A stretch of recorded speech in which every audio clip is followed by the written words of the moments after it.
estaban discutiendo en la tanda, ¿eh? Esto siguió durante la tanda. A ver, ¿hay en algo un asidero en lo que dice el presidente? Cada vez que un gremio consigue una conquista, una reivindicación, eso se traslada como un costo al resto de la sociedad. Es el debate que estamos viviendo hoy en el precio del aceite.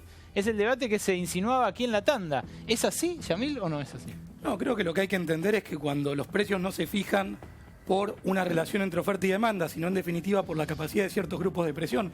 Pongo un caso muy concreto, como por ejemplo es el tema de los coloquialmente llamados porteros o las personas que de golpe... Súter. Claro, el súter en definitiva, que no negocia con la gente que le paga, que son los inquilinos, sino que negocia con una entidad casi fantasmagórica. Eso en definitiva termina imponiéndoselo a la gente que después tiene que pagarlo realmente, que son los inquilinos. Lamentablemente, algunos de los mecanismos que hay en Argentina permiten que en ciertos grupos de presión le impongan costos extraordinarios al resto de la sociedad. O sea, que ustedes tienen la culpa del aceite caro. No, Porque cerraron un 37%. No, son los subsidios cruzados, que hablamos antes. Los precios para que no se trasladen. O sea, ¿cuál es la teoría tuya? De que la plata en el bolsillo del empresario no genera inflación, en el bolsillo nuestro sí. No, al contrario. O sea, ¿Sabés que si el sueldo nuestro sería más miserable... Pero subsidiamos a empresarios y yo creo que eso está mal. Que hay que subsidiar en todo caso a la persona que lo necesita. En los primeros 3 meses del año, el PRO generó un 40% de inflación. Y no hubo ninguna negociación paritaria. No es correcto ese dato. No es correcto ese dato. Escúchame. Eso quería reafirmar. Pero, es perdón, así. No es correcto ese dato. Estamos mintiendo. Hubo inflación y no hubo aumento de salario en el nivel de inflación. ¿Qué generó la inflación? No, perdón, tiene que ver con las paritarias del año pasado. ¿Quién se llevó la plata? No, la paritaria este año para que vos lo tengas en diciendo. cuenta en tus números. Nosotros cerramos entre mayo del 2015 y mayo del 2016 casi un 80% de aumento salarial. Y no se trasladó a los precios. El problema, cada vez que se... Lo que pasa es que se paga con subsidios. Se paga con el subsidio cruzado que generaba el poroto de soja y otras oleaginosas. ¿Cuántas empresas le daban el subsidio? O sea que no se puede discutir la renta de los empresarios. Pero es que partimos de esa base. Pero ya es que lo dice el presidente como empresario. Ustedes tienen mejora, nosotros aumentamos los precios. El problema es que lo pagan los giles. Es que le garantizó la renta a un montón de empresas, por ejemplo con el tema de las tarifas. Lo que hizo el kirchnerismo fue garantizarle la plata a las empresas. Mira, si querés un día hacemos un cambio de paradigma, se está subsidiando al que lo necesita. Un simposio sobre lo que hizo el kirchnerismo. Te invito a hacerlo. Hablemos de la realidad. Está gobernando tu partido desde hace 6 meses. Bueno, gobierna desde hace 6 meses. Termínenla, muchachos, con eso. Acá tenemos caída del consumo, aumento de los precios, tarifazo del 1000%, problema de despido, y esto es el gobierno del señor Macri. Para nada, esto es la herencia del kirchnerismo. Háganse cargo. Jackie, yo quiero agregar algo. El costo laboral de la venías de Suecia, parece. Parece que el kirchnerismo no pasó y de golpe Mauricio heredó un país con superávit fiscal, con reservas de sobra. 7 meses de gobierno kirchnerista fue este. Pero no sabía que el gobierno, escúchame. Hablaba del gobierno. Pero por favor. El costo laboral de las empresas que nosotros... Escuchame, el costo laboral de la empresa a la cual nosotros nos sentamos a negociar va entre el 1% y el 5% a las empresas, a las pymes, que se le llaman pymes. O sea, la incidencia laboral, la incidencia del costo laboral nuestro es ínfima en este tipo de empresas. Yo no estoy cuestionando eso, yo lo que estoy hablando es del subsidio cruzado. No me interesa entrar en eso. Pero el presidente sabía, el presidente sabía a qué se enfrentaba. No, de hecho, escondieron los números. Y siempre destaco esto. Cuando hablan de la luna de miel, digo, primero para que haya una luna de miel tenés que casarte. O sea, creo que no fue una luna de miel. Creo que fue un acto de madurez del movimiento obrero para dejar gobernar durante 6 meses, 7 meses a este gobierno. O sea que ya le pusiste un límite vos al gobierno. Ahí vamos a algo interesante. Le vas a afectar la gobernabilidad. O sea, estás haciendo una declaración antidemocrática en televisión. No mezclemos las cosas. Ya saltamos. Parafraseando lo que acabas de decir. Al kirchnerismo que atentaban contra la gobernabilidad y ahora ustedes están haciendo lo mismo. ¿Sabés que estoy hablando? De un derecho que tienen los trabajadores. Y la Confederación Argentina del Trabajador del Transporte va a llevar, esto ya fue noticia la semana pasada, una conferencia de prensa. A eso quería ir. Está llevando un plan de lucha al plenario general de secretarios generales del 5 de agosto de la CGT. Que termina en una huelga general. Lleva un plan de lucha. No sabemos cómo puede terminar. Vamos a llevar un plan de lucha. ¿Es hora de una huelga general o no? Para vos. Es hora de que el gobierno nos escuche y nos dé soluciones. Después, ¿cómo va a terminar esto? No lo sé. El mejor paro es el que no se hace. Ojalá no se haga y ojalá tengamos las soluciones que los trabajadores y el pueblo está esperando. Me parece, Juan Pablo, Daniel, Hugo, me parece que el gran problema, me parece, yo diría que estamos todos en el mismo barco. Perdón, permíteme una cosa, Iván. Sí, y yo estoy... porque me interesa que debatan esto los tres sindicalistas, seguro, aunque sea un minuto cada uno. Juan Pablo decía, el mejor paro es el que no se hace. Y yo estoy seguro que con un paro no solucionamos las cosas. Daniel. Esto te lo firmo. ¿Para vos hace falta un paro nacional? Convencido, sí, completamente. Si hay todo lo que se viene haciendo desde el 10 de diciembre a esta parte fue en detrimento del bolsillo de los trabajadores.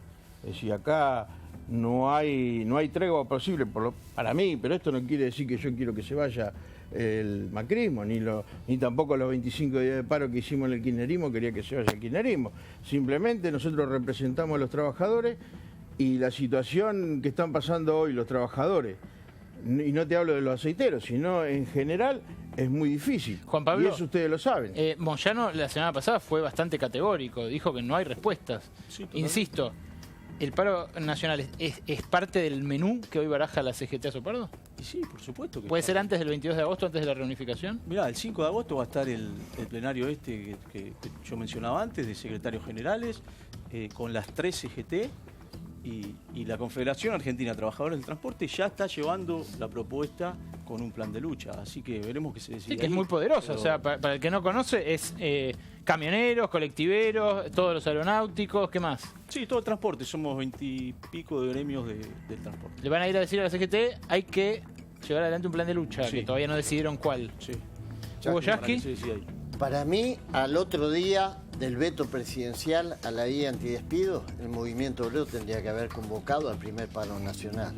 Y creo que tenemos que ir al paro nacional y creo que hay que construir una articulación social. Ahora el sábado se reúnen en Luján todas las multisectoriales contra el tarifazo del país y creo que hay que ir a una marcha federal que estamos discutiendo con más de 100 organizaciones para que con la herramienta que nos da la democracia, que es el derecho a peticionar, el derecho de los trabajadores a decirle a los poderosos, no va más así, con el paro lo podamos mostrar claramente. Iván, mira, es democracia. Me parece que el tema, lo que comentan, que pidan aumento de salario, que hagan paro, yo no me opongo absolutamente nada. Lo que sí quiero decir es, estamos todos en el mismo barco, ¿sí? Acá no hay un tema de empresario contra trabajador, rico contra pobre. Todos estamos en el mismo barco. ¿Cómo se resuelve este barco tan problemático? Hay que bajar la inflación. El punto acá clave es que bajar la inflación y generar un crecimiento de los ingresos reales. Pero sin bajar la inflación eso no sucede.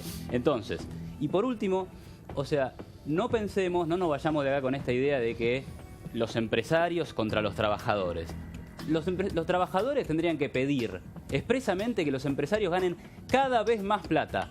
Cuando el empresario gana cada vez más plata, invierte más. Otros empresarios le quieren competir e invierten para sacarle negocio. Compiten entonces para contratar más personal. Contratan personal, se aumenta el empleo y aumentan los salarios reales. Esto no es... Como en el spot de la empanada.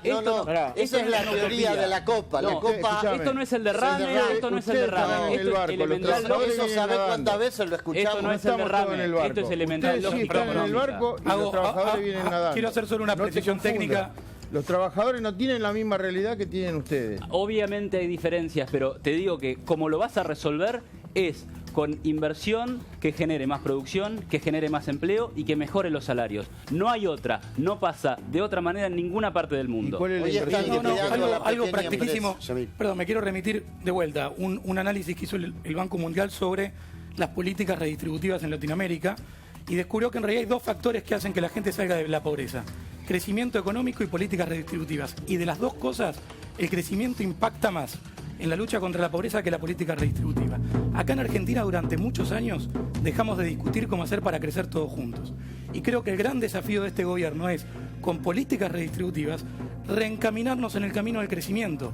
Y me parece que el movimiento sindical debe ponerse en este sentido los pantalones largos para asumir el desafío de pensar juntos el camino de crecimiento. Cuando vos tomás decisiones que benefician a un sector, no, a un sector y no, al toda otro la comunidad. sector no, eso que vos estás hablando no se puede dar. O sea, estás hablando del mundo ideal. Por ejemplo. Y yo también quiero que las empresas... Dame un ejemplo de una política. Te lo dije antes. Están liquidando a la pequeña empresa. Con las tarifas. No, para nada. Está la ley PYME. Tarifas. Perdóname, tarifazo e ingreso de mercadería. La ley de promoción de las pymes. Ingreso de mercadería importada. Y los Están trabajadores. liquidando a los el ingreso de la mercadería importada ya es porque el kirchnerismo perdió el juicio ante la Organización Mundial del Comercio. De trabajo. Eso es la realidad te respondo para que lo sepas y no lo repitamos en otro debate. Las pocas cosas que se ampliaron... Esperá que me lo anoto así. No Dale, estaría bueno. Las importaciones que se abrieron fue porque el kirchnerismo perdió los juicios en la Organización Mundial del Comercio porque las de Jai eran ilegales. De hecho, no hay una política de apertura económica definida. ¿Ah, no? No, de hecho, bueno, lee las denuncias que está viendo de las cámaras de la pequeña empresa. Fíjate cuáles tenían que ver justamente con las de Jai. El tema acá concreto es que el kirchnerismo generó toda una situación con mecanismos ilegales como las retenciones a las mineras que violan la ley de actividad minera. Yamil, no. Las artículo 8 de la ley de actividad minera prohíbe aumentar la carga fiscal de la minera. No, no es así. No es así. Dependía en qué momento se hayan radicado las inversiones mineras. Correcto. Y hay algunas de las empresas que se radicaron antes del 94. Pero las retenciones pero otra cosa, eran para todas. Otra cosa, las importaciones, perdón, no, pero esto es un dato objetivo. Las importaciones en el primer semestre de este año aumentaron en bienes finales y se comprimieron en bienes intermedios y bienes de capital. Esto lo dice el INDEC de Macri. Bueno, pero ahora se están tomando medidas, por ejemplo, con la posibilidad que la inversión productiva... ¿Para quién? ¿Eso es bueno? ¿Es bueno para crear fuente de trabajo? Obviamente. Que nosotros estemos importando productos... Obviamente. Pero mire lo que pasa en los países más avanzados del mundo. La verdad que me parece que pensar la realidad como si fuera un empresario extranjero. Para un empresario extranjero es bueno. Para un empresario local es malo. ¿Sabes para quién es bueno esto? ¿Sabes para quién es bueno? Para los trabajadores, para los más pobres. Porque van a consumir bienes más baratos en vez de pagarle a los monopolios que generan la producción. A cambio de destruir trabajo. A cambio de destruir trabajo. Vos no sabés que cuando importás un producto, importás trabajo, todavía no te lo enseñaron. El 80% de las importaciones en Argentina son todos insumos de producción, combustibles, bienes de capital y bienes intermedios. Te lo acaba de explicar el periodista. Que haya crecido más. Estás hablando en términos relativos, no dijo en realidad cuánto representaba la torta. No cambia el esquema. Crecieron más los bienes de consumo por unos meses. No es así. Mire lo que pasa en los países más abiertos al comercio internacional del mundo, tienen tasas de desempleo muy bajas, por ejemplo, Singapur, Hong Kong, 3-2%, Suiza, Austria, 4%. Entonces, no hay ninguna relación entre apertura comercial y desempleo. Si hay problemas de desempleo en Argentina, tiene que ver con otras cosas. Vos destruís la pequeña empresa y genera el 80% de las fuentes de trabajo en la Argentina. Estás liquidando trabajo nacional. Dejás entrar mercadería sin restricciones. Estás liquidando empleo. De 100 compañeros Jackie, mira, te pongo un ejemplo. Te pongo un ejemplo práctico. ¿Te acordás? Otro porque el que me pusiste y lo tenía que anotar, no lo anoté porque te lo Te presto si querés la lapicera y la hoja, pero te pongo un ejemplo práctico. Vamos, ¿te acordás la publicidad de Lumilagro que salían haciendo festejos? Y que la queja de la publicidad de Lumilagro es, ¿te acordás de esos termos chinos que entraban a $1? ¿Sabes cuánto vale un termo Lumilagro? Cerca de los 200 mangos. O sea, que el consumidor, que el laburante, antes tenía que gastar 15 pesos para comprar un termo y ahora tiene que gastar 200. En definitiva, ¿sabes qué pasa? Va la plata del bolsillo del trabajador al empresario de Lumilagro. Cuando el proteccionismo está mal planteado, fuera de joda, perjudica al laburante. Acá la gran discusión que nos debemos, en todo caso, es cómo hacemos para fomentar industrias estratégicas. Y no lo que hizo el kirchnerismo, que era subsidiar a los ricos, hacer que el interior financie al área metropolitana, meterle la platita en el bolsillo a los empresarios, concentrar mercados. Todo lo contrario a lo que ayuda a que las clases trabajadoras realmente estén mejor.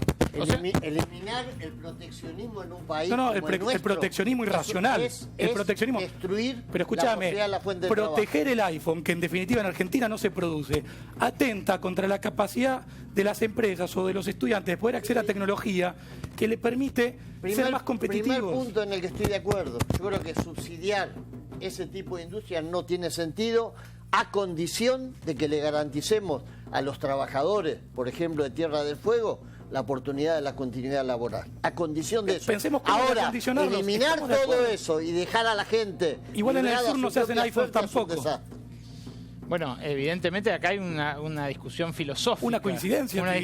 Una discusión muy profunda que tiene que ver con si la Argentina tiene destino solamente de consumidora y productora de ciertas cosas, o si vamos a sostener la industria. No, es que creo que hay una discusión que nos debemos justamente de cuál es el modelo de crecimiento que podemos hacer que sea realmente sustentable. Ahora, algunos lo que dicen es, ahora tenemos lo malo del kirchnerismo todavía y lo bueno que supuestamente nos iba a llegar, el iPhone barato. No, el iPhone barato bajo ningún concepto.